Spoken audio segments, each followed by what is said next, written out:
I still remember the day she told me she was going away for a while.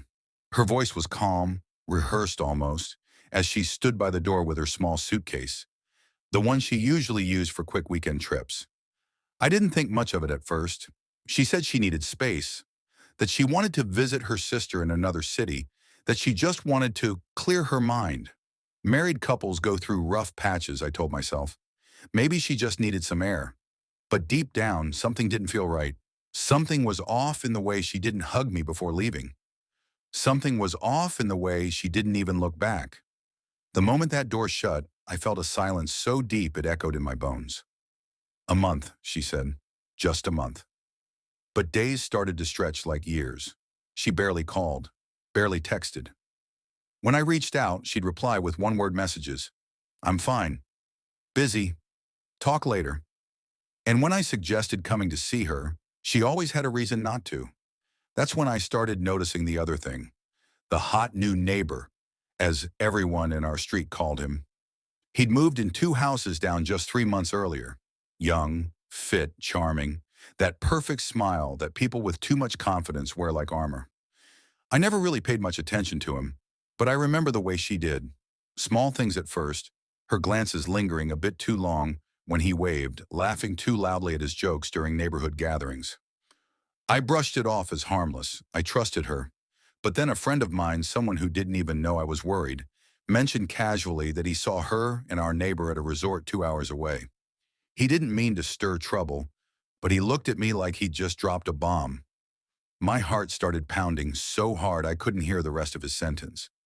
I asked him to describe who he saw, and when he said her name, my world just stopped. I confronted her over the phone that night. I tried to keep my voice calm, to not accuse her outright.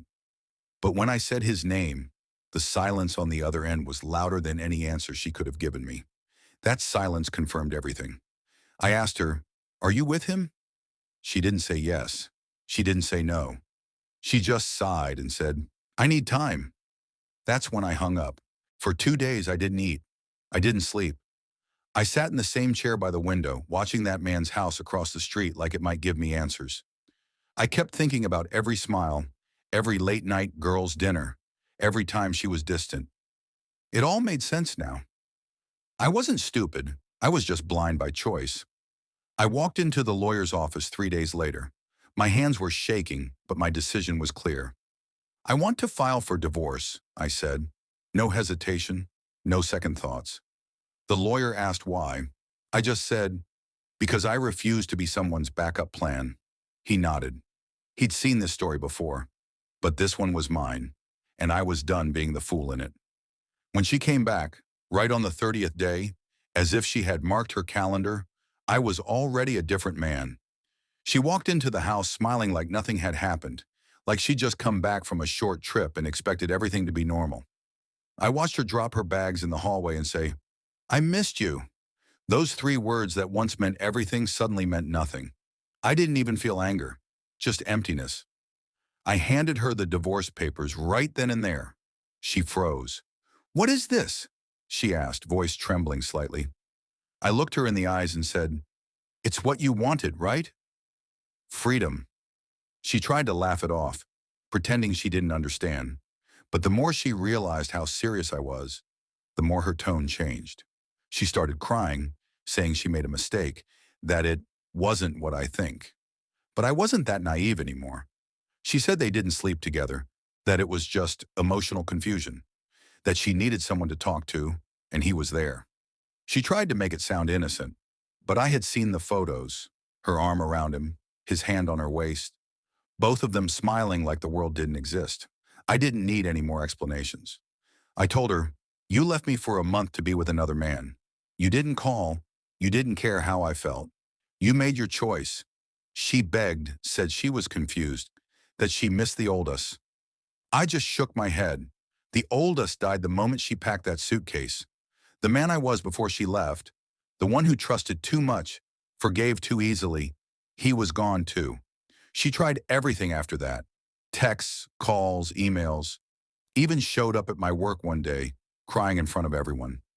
She said she realized she'd made the biggest mistake of her life, that the neighbor was just a distraction, that she wanted to fix things and start fresh, but you can't fix something that's already been burned to ashes. I didn't raise my voice. I didn't insult her. I just said, I'm not angry. I'm just done. And I meant it. There's a peace that comes when you finally stop chasing answers that won't change anything. I'd spent too long wondering what I did wrong, what I could have done better. But the truth was simple. I didn't fail her. She failed me. People often talk about forgiveness like it's some kind of obligation. But forgiveness isn't the same as letting someone back into your life. I can forgive her, yes, but I'll never let her back into the space she destroyed. Love doesn't make you blind. It's loyalty that does. And mine had been misplaced for far too long. After she signed the papers, reluctantly with tears rolling down her face, I watched her walk out of my life. This time I didn't feel pain, just relief, because I realized something important. I wasn't losing her. I was reclaiming myself. Months passed. I started to heal. I stopped checking her social media, stopped wondering if she was happy with someone else. I stopped caring. I focused on me, my work, my health, my peace. The same neighbor she left me for eventually moved out, by the way. I heard rumors that it didn't last long. Not my business anymore.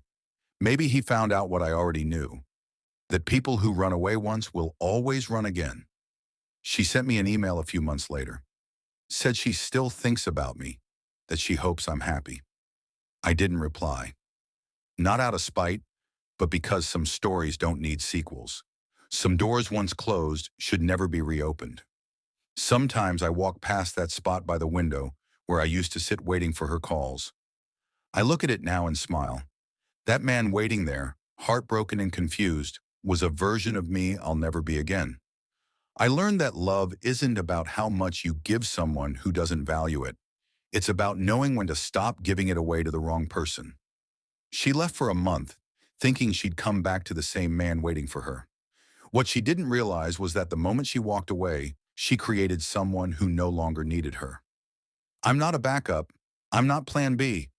And I'll never again be the person someone returns to when their fantasy falls apart. I deserve more than that. And for the first time in a long time, I finally believe it. Because sometimes losing someone isn't the end of your story. It's the beginning of finally living it for yourself.